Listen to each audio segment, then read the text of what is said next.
viaja en la historia para traer al presente la verdad de aquellos acontecimientos. El estridor de las armas. Todos los sábados de 18 a 19 horas por Radio Ñandutí.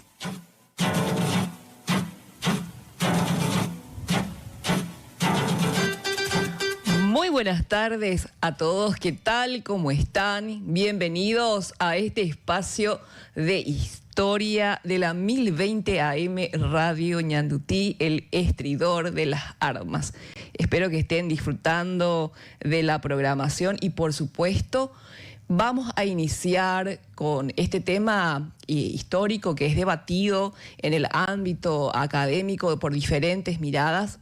Y hoy tenemos un invitado de lujo, un profesional justamente de la Armada Nacional.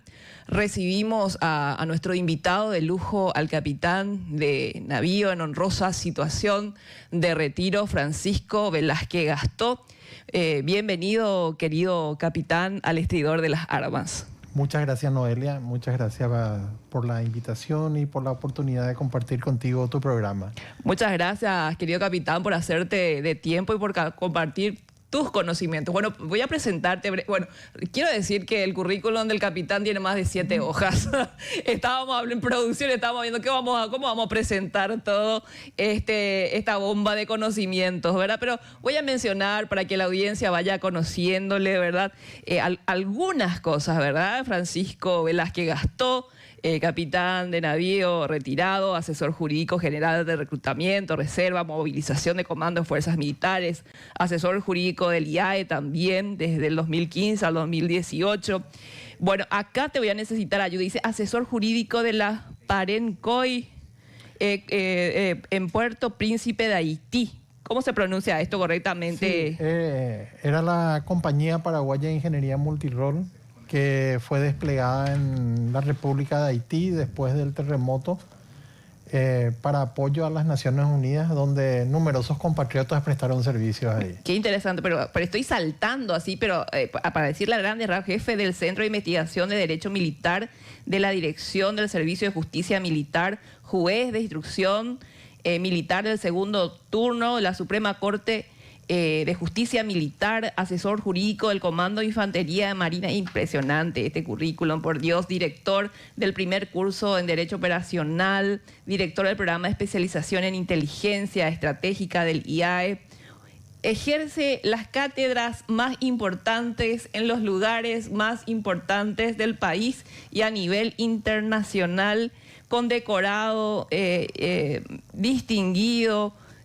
Realmente es distintivo por los servicios en la región oriental, distintivo por servicios hacia el Chaco, distintivo por cargos relevantes en las Fuerzas Armadas de la Nación, medalla de 20 años de servicio como oficial de las Fuerzas Armadas, medalla de la Misión Naval Argentina en Paraguay por los servicios prestados, medalla de honor de la Armada Paraguaya, medalla del Instituto de Altos Estudios Estratégicos.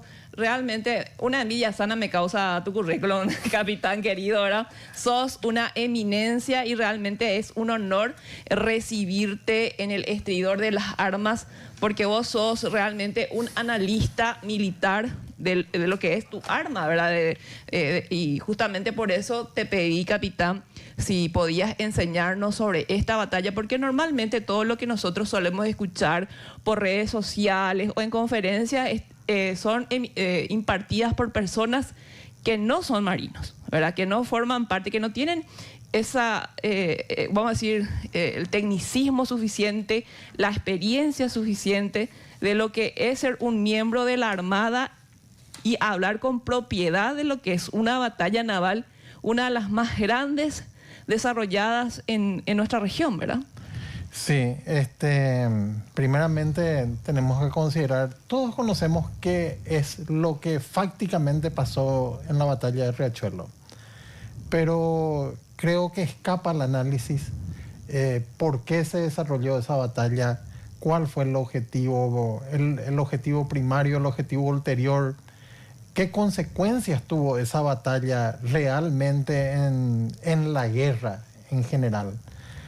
En cualquier conflicto bélico, el estudio de la guerra se puede realizar desde distintos ámbitos, desde distintos niveles, conforme el nivel de decisión que uno quiere analizar. El nivel táctico, todos sabemos, dos flotas enfrentadas. Sí.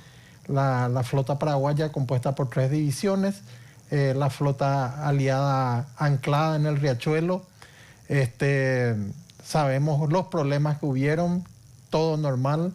Todo normal digo porque Clausewitz decía que cualquier operación militar encuentra 2 problemas siempre. En la estrategia operacional, ¿qué es lo que nos permite visualizar la intención del enemigo? Entre otras cosas, la niebla y la fricción. La niebla se refería Clausewitz al hecho de que nosotros no podemos adivinar, no podemos saber lo que piensa el enemigo. Podemos tener una estimación nada más de su forma de actuación conforme a la doctrina que tiene, a la preparación que tiene, a los medios que tiene, al hardware, a las máquinas que tiene. Y la fricción es todo aquello que le impide al que está en la operación desarrollar la operación en sí conforme fue planificada. Puede ser falta de combustible, puede ser una avería en una máquina, como nos sucedió en esa batalla, ¿verdad? Son cosas que fueron impidiendo que circunstancias, ¿verdad? Circunstancias aleatorias que fueron impidiendo que las cosas se lleven a cabo como se tenían planeado. En este punto también es muy importante destacar, porque la gente dice no se cumplió el plan, o no se llevó a cabo el plan, o por qué no se hizo el plan. No, se suelen decir, yo te cuento, capitán, que suelen decir que López autocondecoraba a sí mismo, que no entendía nada de estrategias. Por eso te pregunto, ¿cómo enfocamos Riachuelo? ¿Cómo podemos estudiar el Riachuelo? ¿Y cómo podemos entenderle a Francisco Solano López en lo que él planificó a nivel estratégico? Bueno, si pasamos alguna imagen, sí, por favor. Primeramente, no tenemos que olvidar al general prusiano von Moltke, que decía que la primera víctima de cualquier batalla es el plan. Lo primero que muere es el plan. Al contacto con el enemigo, lo primero que cae es el plan. Porque todo lo que uno planificó debe ser replaneado rápidamente para adaptarse a la reacción del enemigo. En relación, mira, López, como vamos a ver, sí, yo no tengo, no hay pruebas, ¿verdad? Pero estudiando la historia naval de esa época, desde 1879. Sí, sí. Desde 1879. ¿Sí podés avanzar un poco más, por favor? Siguiente, por favor. A ver. Vamos a ir. Bueno, sí podemos ver. La historia naval tiene diversas etapas dentro de la historia general y dentro de la historia militar específicamente hablando. Tenemos las primeras embarcaciones utilizadas en el combate naval fueron a remos. Las galeras con velas, la era de la vela y de la madera, que se extendió hasta aproximadamente 1870. Esas eran las características. Casco de madera y vela, hasta 1860, donde comenzó una transición, una revolución en el arte de la construcción naval y en la fabricación de los armamentos. Tenemos que decir que hasta 1860 aproximadamente predominaban buques de guerra de casco de madera movidos a vela, con cañones de ánima lisa y de avancarga que se cargaban, por decirlo así, para que entienda el público, por la boca. Y a partir de ese momento comenzaron los buques a ser construidos con casco de hierro y con cañones de ánima estriada y de carga, de retrocarga, ¿verdad? Es decir, eran cañones mucho más poderosos, cascos mucho más resistentes Y fue un momento de quiebre, porque tenemos que considerar también que a nosotros nos tocó ese momento de quiebre en la tecnología naval. Como una suerte de transición una la transición, tecnología. Sí. Hubo una transición muy rápida por influjo de la misma guerra de secesión americana. En la guerra de secesión americana se produce el primer enfrentamiento entre un monitor y el Merrimack, ¿verdad? Por ejemplo, que es un enfrentamiento entre un buque enteramente de casco metálico contra un buque de madera. López tenía esa visión. López quería ese tipo de buques para nuestra armada. Sabemos que él mandó construir en astilleros ingleses 3 monitores que lastimosamente no llegaron. Por el bloqueo que nos impusieron los aliados, ¿verdad? Que el bloqueo que ya estaba, ahí cae el primer mito que generalmente dice la gente, que a raíz de la batalla de Riachuelo nosotros perdemos el acceso o quedamos enclaustrados. Nosotros mucho antes, como vos sabés, Noelia... Pero por supuesto, es decir, un bloqueo por tierra, por agua y bloqueo diplomático por sobre todas las cosas. También, en todos los niveles de la conducción nacional, nosotros ya estábamos bloqueados. Y bueno, ¿cuál fue el objetivo de López en la batalla de Riachuelo? Sí, capitán. La gente dice que quería tomar los buques, quería hacerse con la flota brasilera. No. Hay un documento muy importante que te pasé y creo que la mayoría no teníamos acceso, que es el informe del capitán de navío, don Juan Gil, Pedro, sí. Capitán de navío Pedro Gil, el abuelo, Victoriano. creo que, sí, Pedro Victoriano, sí, sí. Que comenta en primera persona a través de un informe que se le pidió. Y él en la tarde del 10 de junio fue llamado por el mariscal López. ¿Y por qué le llama a un teniente? Resulta que este teniente Gil era un marino muy avesado ya, hizo varios viajes a Europa, participó en la campaña del Mato Grosso, fue educado en la Argentina, en Buenos Aires, y era una persona preparada y conocía el río Paraná. Entonces le llama y le pregunta a qué hora es más conveniente atacar a la flota brasilera anclada en Riachuelo. Y él le dice que entre las 3 y las 4 de la mañana, un combate nocturno. Ah, él fue el que le da ese horario. ¿Eso tiene que ver con las características del Paraná?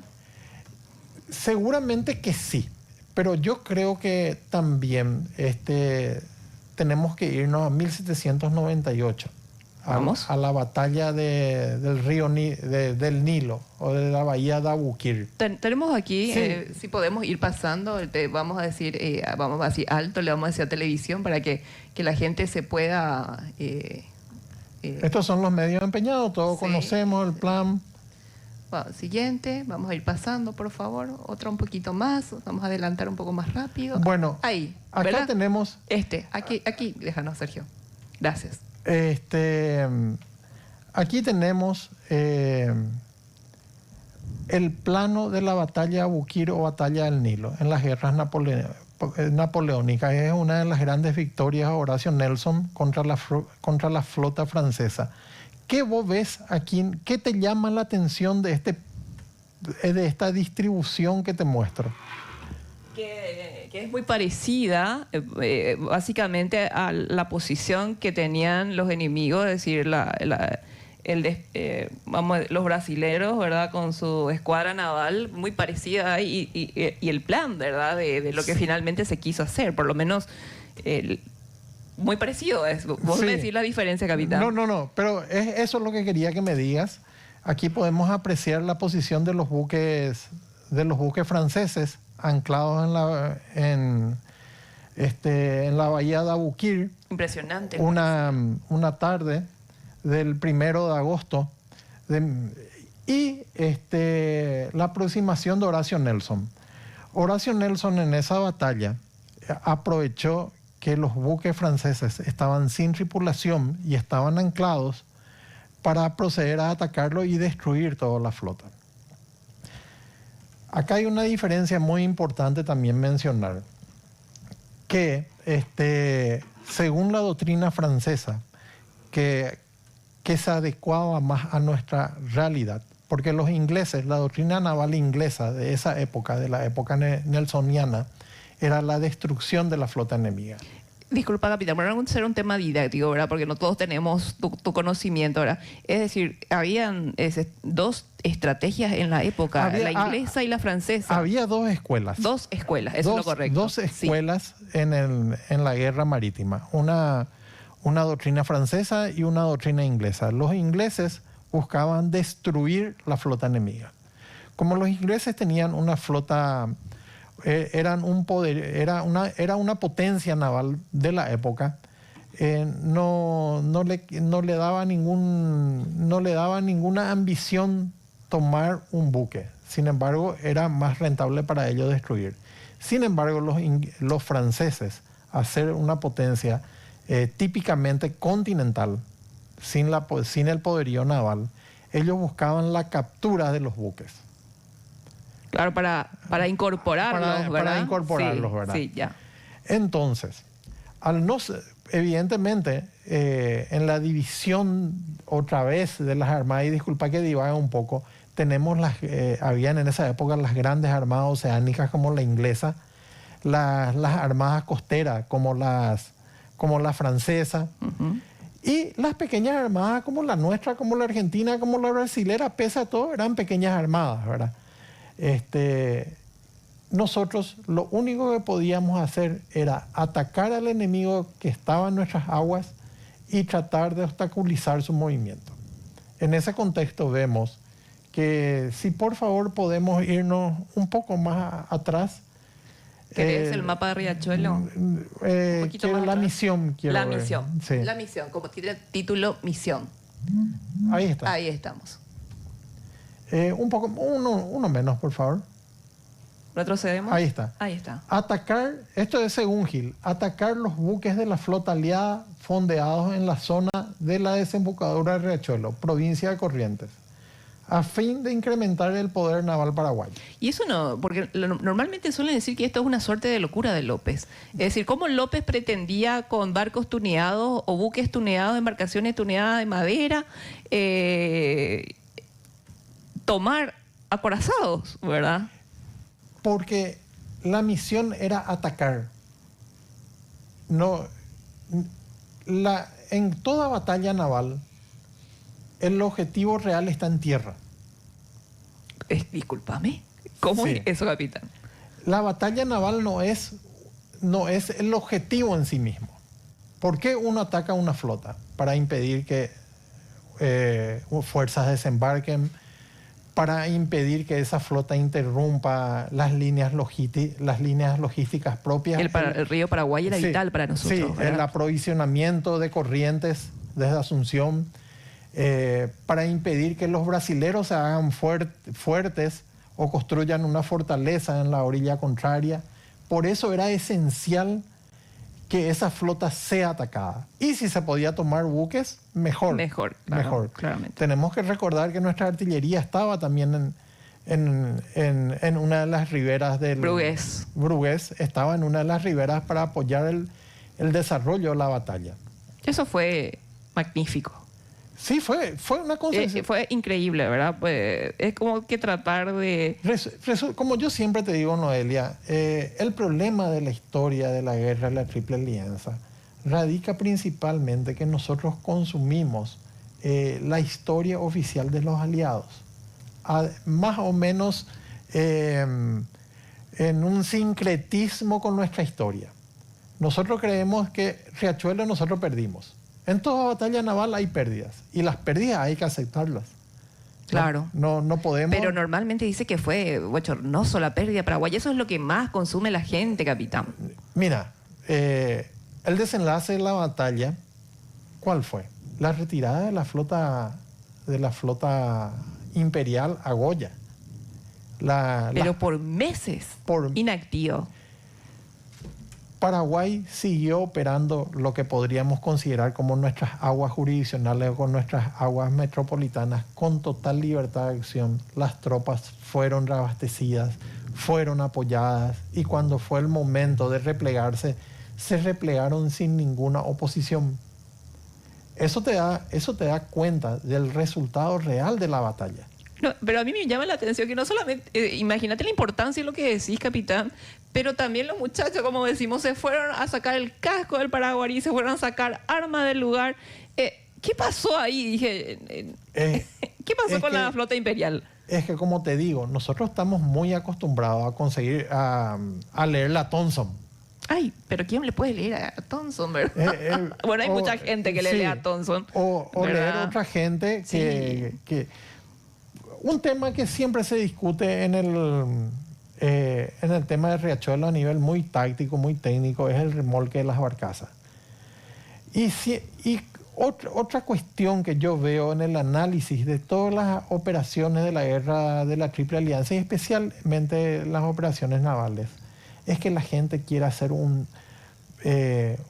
quieren hacer ucronía de la historia. ¿Qué hubiese pasado?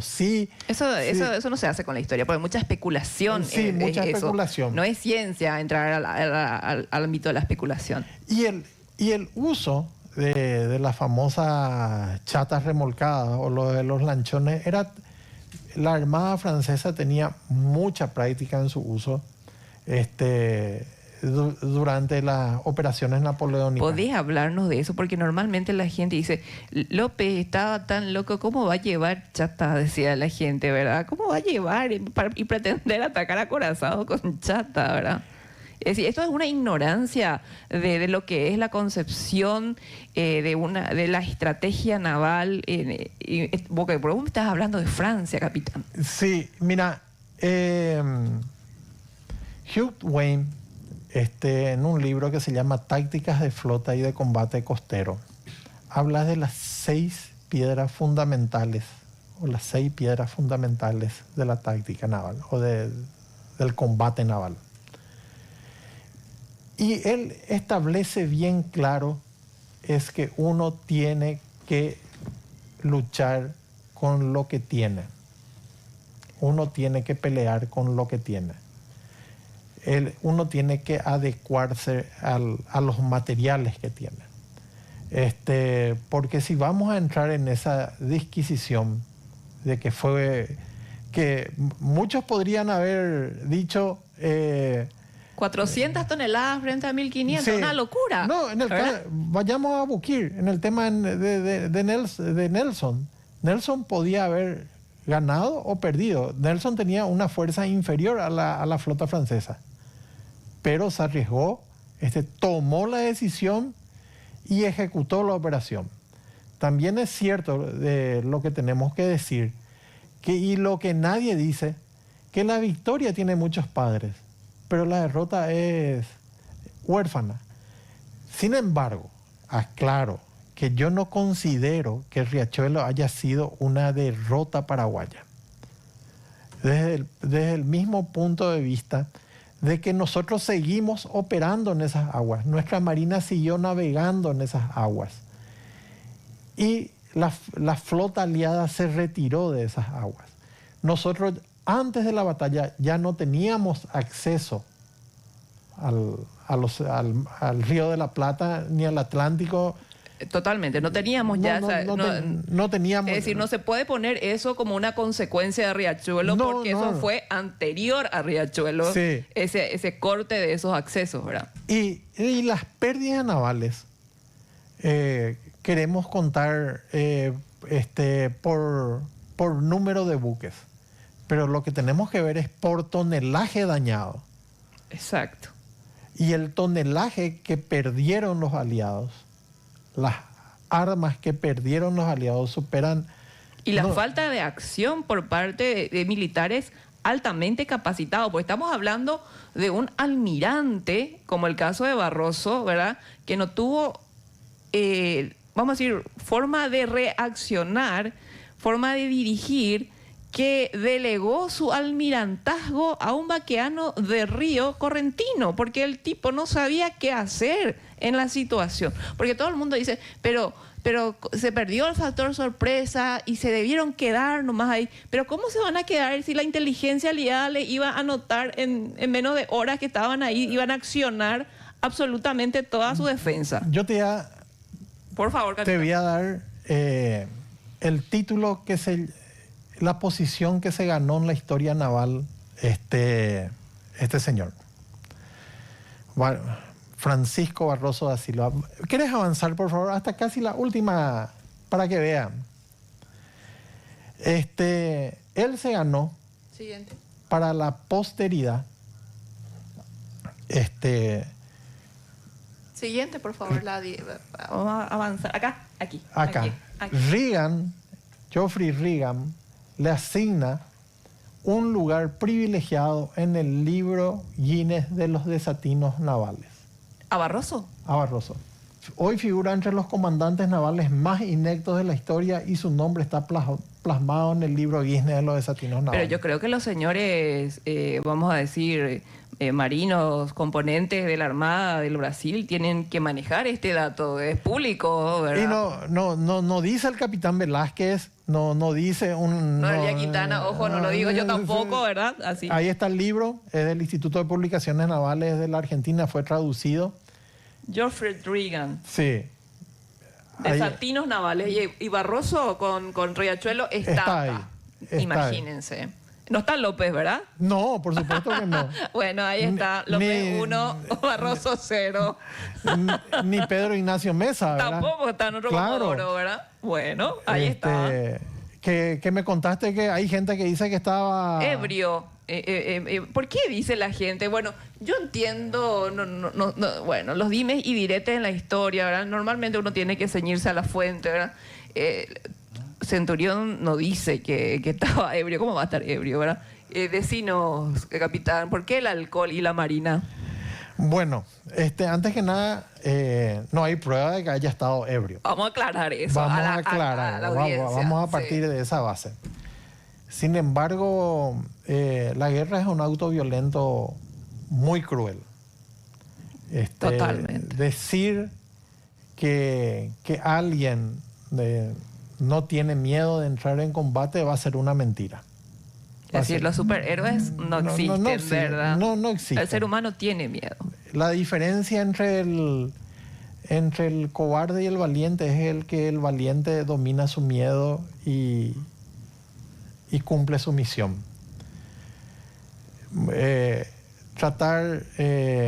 Mucha gente dice que, es decir, gente que diga que Pedro Ignacio Mesa estaba borracho, pues es algo atentatorio. Sin embargo, en todas las marinas, una ración de ron siempre estaba estipulado para la tripulación. Desde los piratas nosotros vemos esto, ¿verdad? Que la sí? Marina inglesa conservó esa tradición hasta los Jack años Sparrow 70. son todos ustedes, ¿verdad? una ración. Una ración. Hasta Ya saben. hasta 1970 Sí. estaba estipulada la ración de ron. Ah, estaba estipulado eso. Por reglamento naval. Es decir,